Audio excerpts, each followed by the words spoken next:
First, I would like to thank SIO for conducting such a big and meta-academic, endeavors and exercises. It's my second program with SIO, and I thank God SIO. What I am witnessing is at progressive stage. So, let me come to my topic now. That's plight of tribals in Kashmir, exploring Gujars and Bakarwals. As all of we know that Kashmir, all we know Kashmir because of its fragile political atmosphere and all that, and the very much term associated with Kashmir is that's conflict. But we fail to expose other parts of Kashmir. That's Kashmir is also rich in terms of diversities, in terms of plurality and all that. So here, my main objective is to explore particularly Gujars and Bakarwals and the plight of Gujars and Bakarwals in contemporary times and and the attitude of various governments towards minorities, and right now the attitude of present government towards Gujars and Bakarwals. So far as we know that Kashmir is a border state. Border state, that means, and it's inhabited by number of tribal communities who have settled down in all parts of Himalayan state. From many years, Kashmir had no scheduled tribe population. It was only in 1989 that 8 communities, wide constitution, Scheduled Tribes Order Act 1989, and 4 mainly communities like Gujars, Bakarwals, Gaddi, Sipi were notified as scheduled tribe under the wide constitution number. So far as census 2011 is concerned, Kashmir state, I'm not saying Kashmir state, I will use a broader term, that is Jammu, Kashmir and Ladakh. So far as Jammu, Kashmir and Ladakh is concerned, it consists of 11.9% of total population of the state. So the Gujar Bakarwal population is increasing. Right from 2001, it was almost approximately 10 point something. Now it's 11.9. So and number second is Kashmir has its own topography. Rich topography, which within that topography, Kashmir confines vast number of extremely rich geographical as well as cultural diversities, which is forming the enduring legacy of Kashmir. As far as anthropological survey of India is concerned, India that very much survey has studied 111 ethnic groups in Jammu and Kashmir under its one of its project of which anthropological survey has conducted under the name of People of India project, and the major ethnic groups in Jammu and Kashmir as per anthropological survey of India is Bakarwals, Baltis, Brogpa, Dogras, Jammu, Hanjis. Moreover, there are some other minor ethnic groups like Argons and Afghans, etc. So which the number second is Kashmir. We have always studied that like Kashmir is such a part of such a part within this region that which is always full of conflict and all that. But we have failed to understand that Kashmir is also an area which is like a melting pot. Melting pot for various pluralistic and diversities, be it linguistic diversity, be it cultural diversity, be it other diversities. So far as here, it's like a melting pot of different races and cultures. This rich heritage with its ethnic, geographical and linguistic diversity is represented, both in valley properly as well as higher surroundings of mountain reaches of Himalayas and Karakoram. So number second is the peculiar feature of tribals of state is that most of the tribals, their scattered population who inhabit the difficult and remote geographical terrains, which is the hurdle of speedy socio-economic development of Gujars and people who are living in extreme peripheries of state. So far as social order is concerned, in terms of hierarchy, be it political hierarchy, be it economic hierarchy, be it social hierarchy, Gujars, Bakarwals and all those underprivileged sections of society, they are stagnantly at the lower strata of hierarchy of Kashmiri society. While majority of these, tribals, Gujars, Bakarwals, even we have other tribes like Dard Shina tribe. Dard Shina tribe. They are also, they are stagnantly living in the below poverty line. Although we know that both state and central government has taken various initiatives right from the initiation of Constitution of India, that there is well written document that based on social justice, how to empower weaker sections of society, and right till date, at present, we are seeing that still weaker sections are stagnantly there. They are still living in below poverty line. So same is the case with other communities of Jammu and Kashmir. Number second is, there is no country in the world where everyone speaks same language, share same culture, share same race and all that. All countries represent a mosaic of different mosaic. Some majority speaking, sharing common history, cultural background, and many smaller groups, minorities, each with its own character, peacefully coexist of different nationality. So far as diversity of Kashmir state is concerned, I am from Kashmir. I must say that in Kashmir there is a coexistence, peaceful existence between all three regions, be it Ladakh, be it Jammu and be it Kashmir. But political attitude towards Kashmir, Jammu, Kashmir and Ladakh is always very much hardcore. That's why, although in practical level there is no such disturbance, it's because of that fragility in political atmosphere of Kashmir. We are listening that this is it. But at ground level, it is Kashmir. It's symbol of unity and diversity and all that. Number second is, I will come to now. Features are like tribals, Gujars and Bakarwalas. They have distinctive cultural, be it in terms of language. They are still economic. Their economic backwardness is one of their characteristic feature. Their geographical isolation and all that. Coming to socio-economic profile of Gujars, Bakarwals of Jammu and Kashmir. So even after independence till date, we are still witnessing, and the visible inequality is still there among marginalized groups like tribals and all that. Over the period of time, let me tell it that over the period of time, the disparity between these two sections of people was found to be decreased, but at a very slow pace. Then now coming to second part of presentation, that is exclusion of Gujars and Bakarwals. So far as exclusion of Gujars and Bakarwals is concerned, on the one hand, it's based on different set of socio-cultural factors that have little to do with the caste ideology. So here they are, when it comes to basic amenities of Gujars and Bakarwals, they are practically deprived of various many civic facilities and are subject to isolation from modern and civilized way of life since so many centuries. Social exclusion typifies, when it comes to social exclusion, discrimination and deprivation of Gujars and Bakarwals. Then the curriculum is primarily communicated in the dominant language of state and contextualized in the backdrop of mainstream society. The tribal children often face discrimination when it comes to when they find it difficult to cope up with new contemporary challenge and all that. Moreover, this discrimination often inhibits their educational achievement, as well as which leads to the deprivation of education. Number second is the very much term associated with such communities is that is cultural exclusion, which means which extent is their exclusion to their way of living. Consequently, economic, social and cultural exclusion casts a life of oppression and exploitation on them.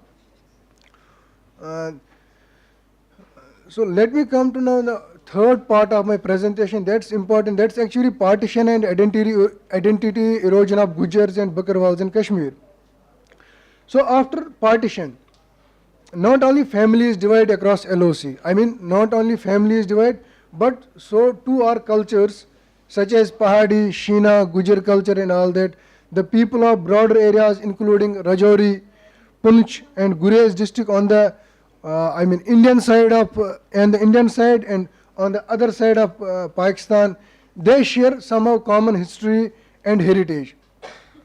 And now, then, but we know it that the valley is hotspot witnessing frequent shellings that erupt between two South Asian nuclear powers, India and Pakistan, has not only made Kashmir inaccessible to people from wider society, but also to the Gujars and Bakarwal villagers who had to flee from their homes on many occasions when hostilities between India and Pakistan imply.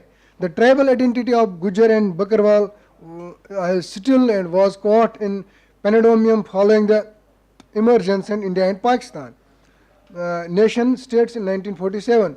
And number second, people are trapped in the vicious circle of various sensitive factors, which includes, inaccessibility, marginality of resources, fragility, poor carrying capacity, vulnerability of non-farm employment, unexplored niches, out-migration, and erosion of Gujar and Bakarwal due to the displacement.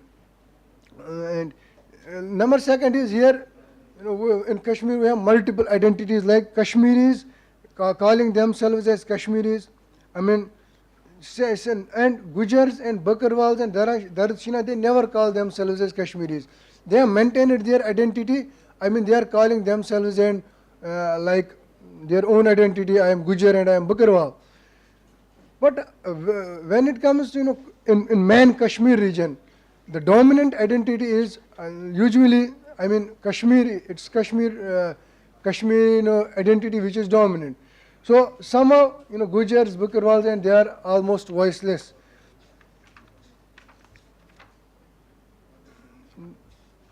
Then present day issues and challenges. From last 2 decades, about 20,000 tribal families have left J&K, but the migration has seen very frequent and rise in recent past. Families of nomadic tribes like Gujars and Bakarwals of Jammu and Kashmir are silent but steadily migrating permanently to neighboring states of Punjab, Himachal Pradesh and also to Haryana and Uttarakhand.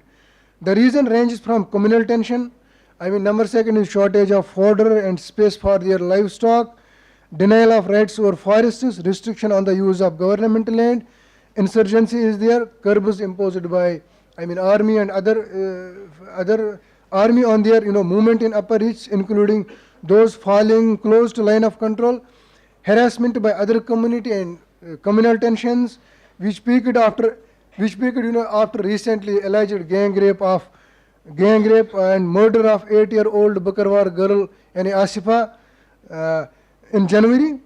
So as per unofficial statistics, presently about 3.5 million Gujar Bakarwal population lives mainly in various districts like Badgam, Srinagar, Baramulla, Kupwara, Bandipora, Shupian, Anantnag, Pulwama, all districts of Jammu, Kashmir and Ladakh. So let me conclude now, like as we can say like this, that as the line of control between India and Pakistan hots up, tribal belt of Jammu and Kashmir seemed to be doomed to be among the sites of constant warfare between two nuclear powers. People ran for their lives and took shelter in safer places. The continual cross-border mortar shelling made residents of this town highly apprehensive of an escalation in border tensions. Then number second is, which is right now going on in tribal belts, like the construction of developmental projects is fastly changing the cultural geography in such a way that in coming years one can hardly guess that there was tribals living on the peaks of valley.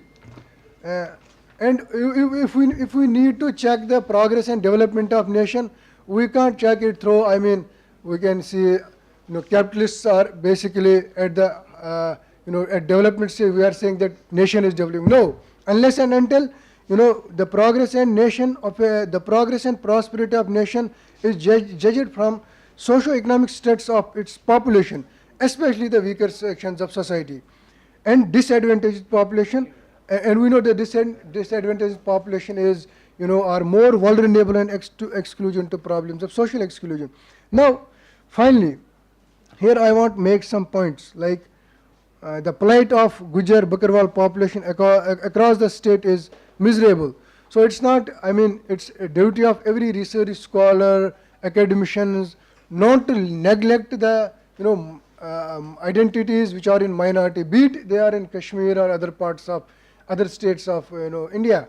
So number second is, I mean, their complex geographical location has not made their life, I mean, inaccessible to the people living from wider society, but they have to flee their homes on many occasions, as I already discussed that when hostilities between India and Pakistan in play.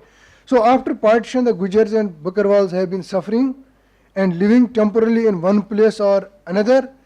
This group has been subject to isolation, exclusion and neglect and underdeveloped, I mean, be it like owing to their geographical exclusion and cultural exclusivity. Thus, in totality, the exclusion of community denotes the following characteristics, including inability to participate effectively in economic, social and political and cultural life. They are least privileged and most discriminated community in the state of Jammu and Kashmir. They are trapped in vicious circle like I already discussed. So I am again very thankful to SIO and organizers for providing me an opportunity. Thank you.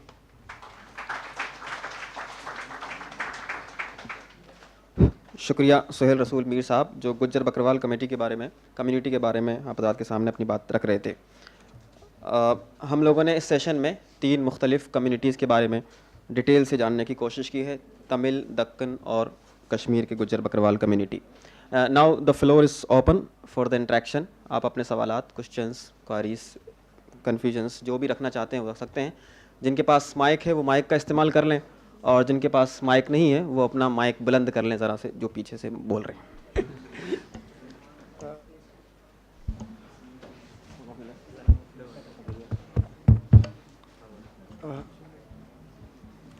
Hello.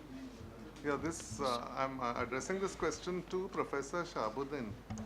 I mean, thank you for a very enlightening eye-opener on the Muslim community in Tamil Nadu. There's just one question I want to ask.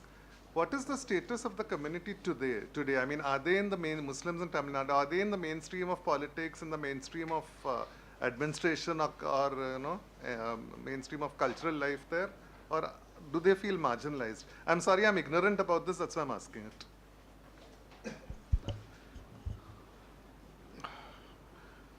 As far as your question is concerned, they do take part in politics and other things, but still they feel that they are neglected in the sense their rights are not properly ensured by the government. That's how that is the impression which they have. They are fighting for that. No, but is that a reality or just a perception? It's a reality. It's a reality. It's a reality. They are the neglected people. My question is, myself Talha from Karnataka State Law University. My question is to the Ayub Ali sir. Just I want to ask about how the relationship was there, rulers of that Bahmani Sultanate with the low caste community people, like the Dalits and other caste people. Because recently the state of Karnataka has announced the Bahmani Divas. And the local MP Ramesh Jijangi and others, those are the political leaders, they opposed it. So just I want to know how their relationship between the lower caste community people during this rule. It's a very interesting question. In fact, the Bahmani rulers, when they established their rule, almost all the rulers, I because of time factor, I could not go into the details about the contribution made by the Bahmani rulers to the weaker sections and downtrodden people of that region. But if you see the important rulers like Firoz Shah, Bahmani, and then Ahmad Shah II, and other Bahman rulers, they are more interested in the welfare of the people, more particularly in the weaker sections. Why I am telling this? How I can substantiate when I make this statement?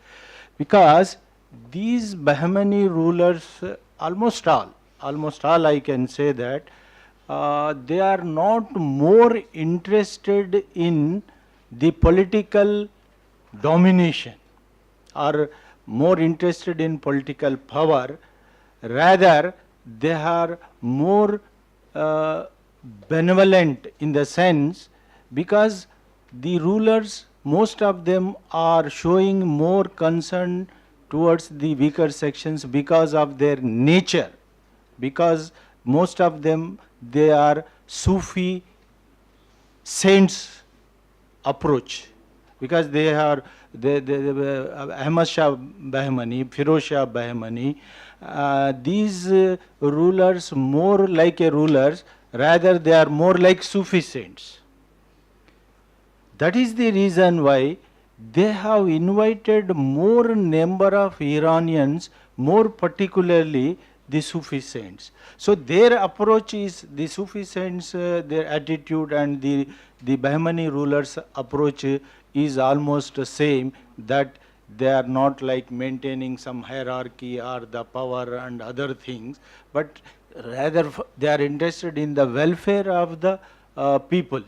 Welfare of the people. That is the reason why even now the tombs, the graveyards of the Bahmani rulers, they are sections of all sections of the people, like the Hindus and then other Muslims and other people also, they go and visit their tombs and they pay their respect. That clearly shows that the rulers they are more interested in the welfare of the people. So that is the reason why even if you go to the Telangana and Andhra region, the Qutub Shahi rulers who ruled this region, they are more they are considered not as Qutub Shahi rulers. In the writings you will find them as Andhra Sultans. So that means they considered them, they are the rulers of that region. They are not the people who came from outside. They don't consider them, they are the alien people. So similarly, that kind of attachment, that kind of bondness, it can be possible only when the rulers, they think about the welfare of the people, and similarly the people also pay equal respect to the rulers. So this you can find in the Bahmani period and the other states. So that way I feel that since the rulers, they have shown the concern for the welfare of the people, that is the reason why the people of that region, even today, they pay respect to the rulers. No, whether they have distorted history of that Bahmans. Yeah. So, distortion is a different issue.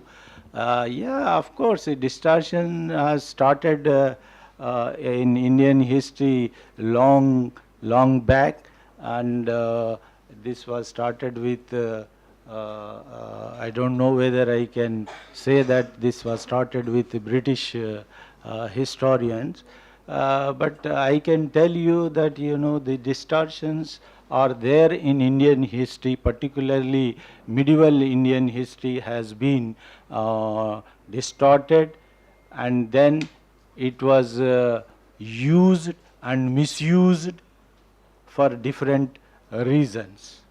actually it was not properly presented. Whatever the realities are there, they are not properly presented. It is the responsibility and the concern of the people like you and people like us. No, it is that it is the necessity that the reality should be presented, and the conferences like this or the meetings like this definitely will go a long way in removing these distortions. The crux of the problem is, the history of the minorities, especially Muslims, Dalits, are sidelined, are just ignored. It is completely suppressed and sometimes distorted. Facts are not brought to light. Just take, for example, though it's not good. You take the Battle of Haldighati. The Battle of Haldighati was fought between Akbar on the one side and Maharana Pratap Singh on the other. It is projected as if it is a fight between the Muslims on the one side and the Rajputs on the other. But if you go into the details, you will be surprised to know that the commander-in-chief of the Akbar army was Rajput leader Raja Man Singh, and more than 50,000 Rajputs were fighting for Akbar. Similarly, the commander-in-chief of the Maharana Pratap Singh was one Hakim Ajmal Suri. He is a Muslim. The Muslim is fighting for the Rajput. It was only a political battle, but it is projected as if it's a communal battle. This kind of distortions, manipulations are being done with ulterior motives. That's what we could say.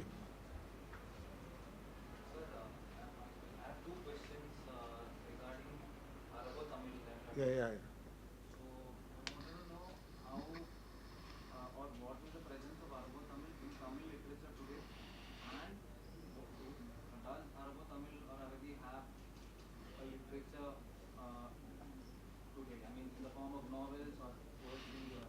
Yes.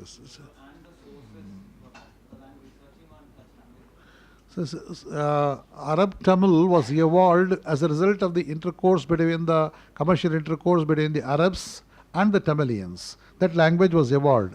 The Arabic script was adopted, but when you read the Arabic script, the language will be Tamil.